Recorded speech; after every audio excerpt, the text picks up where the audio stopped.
రం యోనిం లక్ష్మీం స్మరం యోనిం లక్ష్మీం స్మరం యోనిం లక్ష్మీం త్రితయమిదమాదౌ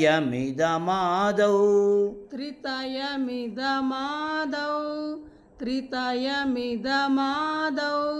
తవ మనోః తవ మనోః తవ మనోః నిధాయైకే నిత్యే నిధాయైకే నిత్యే నిధాయైకే నిత్యే నిరవధి మహాభోగరసికాః నిరవధి మహాభోగరసికాః నిరవధి మహాభోగరసికాః భజంతి త్వాం చింతామణి భజంతి త్వాం చింతామణి భజంతి త్వాం చింతామణి గుణనిబద్ధాక్షవలయాః గుణనిబద్ధాక్షవలయాః గుణనిబద్ధాక్షవలయాః శివాగ్నౌ జుహ్వంతః శివాగ్నౌ జుహ్వంతః శివాగ్నౌ జుహ్వంతః సురభిఘృతధారాహుతిశతైః సురభిఘృతధారాహుతిశతైః సురభిఘృతధారాహుతిశతైః. ఉత్తమం. ఈ శ్లోకంలో మరొక విశేషాంశాన్ని మనకు తెలుపుతున్నారు స్వామివారు. అయితే నిన్నటి శ్లోకం ఏదైతే ఉందో దానికి అనుబంధంగానే ఉన్నది ఈ శ్లోకం. నిన్నటి శ్లోకంలో అమ్మవారి యొక్క పంచదశాక్షరి మంత్రం ఏదైతే ఉందో దానికి సంబంధించినటువంటి రహస్యం ఒకటి నిన్న చెప్పారు మనకి. ఆ పంచదశి అక్షర మంత్రానికి మరికొంత జోడిస్తూ ఉన్నారు ఈ శ్లోకంలో. ఏమంటున్నారనంటే స్మరం యోనిం లక్ష్మీం నిత్యే ఆదిమధ్యాంతరహితురాలివైనటువంటి నిత్యస్వరూపురాలమైనటువంటి ఓ జగన్మాత, తవ నీ యొక్క మనోహం మంత్రానికి ఆదౌ ముందు వైపు స్మరం మన్మధుని యోనిం భువనేశ్వరీ మాత స్వరూపమైనటువంటి మన్మధుని అంటే క్లీం అనే బీజాక్షరమును, యోనిం అంటే భువనేశ్వరీ మాతను అంటే హ్రీం అనే బీజాక్షరాన్ని, మరియు లక్ష్మీం లక్ష్మీదేవిని అంటే లక్ష్మీప్రదమైన శ్రీం అనే బీజాక్షరాన్ని, ఇదం తృతయం ఈ మూడు పైన చెప్పిన క్లీం హ్రీం శ్రీం అనే మూడు బీజాక్షరాలని నిధాయైకే ఉంది కదా, నిధాయ ఉంచి నిరవధి మహాభోగ రసికాః నిరవధి పరిమితి లేకుండా అపరిమితమైన మహాభోగ ఆనందానుభవ రసజ్ఞులైన వారు అంటే మోక్ష సాధకులైనటువంటి వారు చింతామణి గుణ నిబద్ధాక్ష్య వలయాః చింతామణులు అనే రత్నాలు యొక్క గుణ సమూహము యొక్క సమూహాల చేత నిబద్ధ చుట్టబడినటువంటి అక్షవలయాః జపమాలలు కలవారు. అటువంటి వారు శివాగ్నౌ సురభి ఘృతధారాహుతి శతై, సురభి కామధేనువు యొక్క ఘృత నెయ్యి యొక్క ధారాహుతి శతై,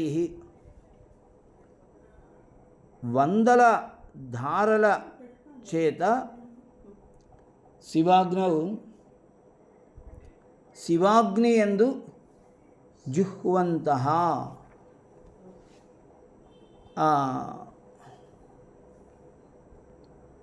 హోమము చేస్తూ ఉన్నారు. హోమము చేస్తూ భజంతి త్వాం, నిన్ను సేవిస్తూ ఉన్నారు. ఇక్కడ ఒక రెండు రకాలైన రహస్యాలు చెప్తున్నారు. ఒకటి, అమ్మవారి పంచదశి అక్షరాలకి, పంచదశి అక్షర రూపమైన ఆ బీజాక్షరాలకి ముందు క్లీం, హ్రీం, శ్రీం అనే 3 బీజాక్షరాలను జోడించి ఈ మోక్ష సాధకులైనటువంటి మహాత్ములు ఎవరైతే ఉన్నారో వాళ్ళు చింతామణులు అనేటువంటి పూసలు, అవి ఇప్పుడు ఎలాగైతే మనకు రత్నాలు, పగడాలు, ముత్యాలు ఇలాంటివి ఉన్నాయో ఆ విధమైన చింతామణి అనేది ఒక రత్నం. ఆ చింతామణుల చేత తయారు చేయబడిన జపమాలలను కలవారై ఆ జపమాలను తిప్పుతూ కామధేనువు యొక్క క్షీరధారల చేత తయారు చేయబడిన ఆ నేతిని వందల ధారలు పోస్తూ హోమం చేస్తూ ఉన్నారు. ఎక్కడ హోమం చేస్తున్నారు వీళ్ళంటే శివాగ్ని యందు. శివ అంటే మళ్ళీ అమ్మవారే అని అంటే వీళ్ళు ఆ విధమైనటువంటి ఒక యోగము చేస్తూ ఉన్నారు. ఏ విధమైనటువంటి యోగము అని అంటే స్వాధిష్టాన చక్రము వద్ద ఉండే అగ్నిని పాశాంకుశ బీజము చేత, భువనేశ్వరి బీజము చేత మరలించి ఆ శివాగ్నిని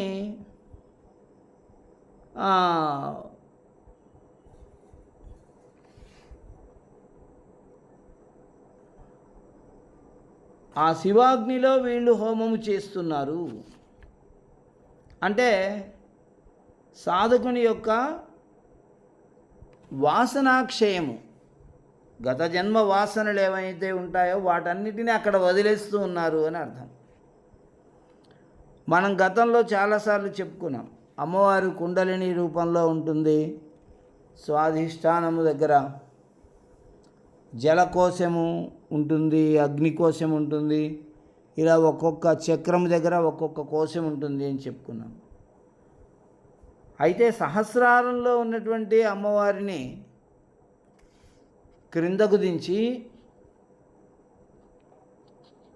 స్వాధిష్టానం దగ్గర ఉండేటువంటి అగ్నిని బైందవ స్థానంలో త్రికోణంలోకి చేర్చి అక్కడ ఈ కామధేనువు యొక్క నేతి చేత, ధారల చేత హోమము చేయడము అనంటే తనకున్నటువంటి సర్వ కామాలను, అన్ని విధాలైనటువంటి కోరికలను ఆ శివాగ్నిలో వదిలివేయడం అని అర్థం. శివాగ్నిలో వదిలివేస్తే ఏమవుతుంది? శివోహం అనేటువంటి ఫలితం వస్తుంది. ఆ శివుడనే నేను, శివుడిని నేనే అనేటువంటి ఒక ఫలితాన్ని సంపాదించినటువంటి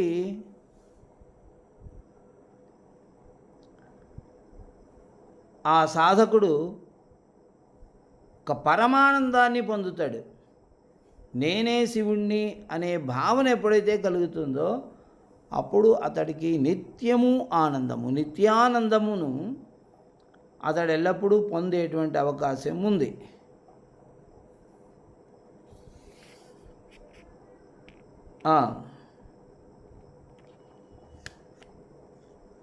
కాబట్టి ఈ శ్లోకంలో చెప్పబడిన, అంటే గత శ్లోకంలో ఏవైతే పంచదశి అక్షరాలు చెప్పారో ఆ పంచదశి అక్షరాలకు ఆదౌ ముందు వైపు స్మరం యోనిం లక్ష్మీం ఇదం త్రితయం ఆదౌ, ఆ పంచదశి అక్షరాలకు ముందు మన్మధుడిని, భువనేశ్వరి మాతని, లక్ష్మీమాతని ఉంచాలి అనంటే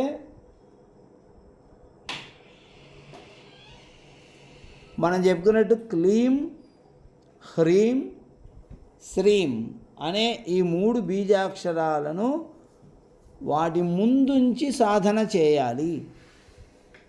ఆ విధంగా చేయడం ద్వారా వ్యక్తికి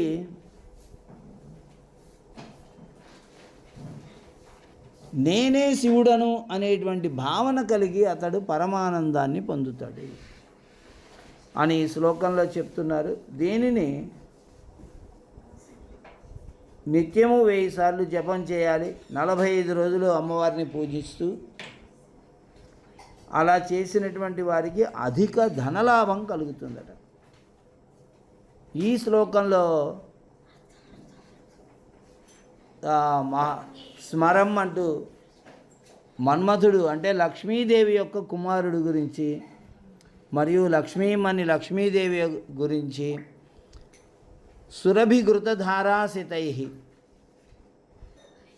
కామధేనువు యొక్క నేయి ధారల చేత, 100 నేతి ధారల చేత అని చెప్పబడింది కనుక ఇది లక్ష్మీప్రదమైనటువంటిది ఈ శ్లోకము. కనుక అధిక ధనలాభం కలుగుతుంది, ఐశ్వర్యం కలుగుతుంది. పెసరపప్పు అన్నము అంటే మనం కట్టె పొంగలి అంటాము, దానిని అమ్మవారికి నివేదన చేయాలి. మరియు తేనె, పెసరపప్పు అన్నము, తేనె నివేదన చేయాలి. అటువంటి శ్లోకరత్నం ఇది. స్మరం యోనిం లక్ష్మీం త్రితయమిదమాదౌ తవ మనోః నిధాయైకే నిత్యే నిరవధి మహాభోగరసికాః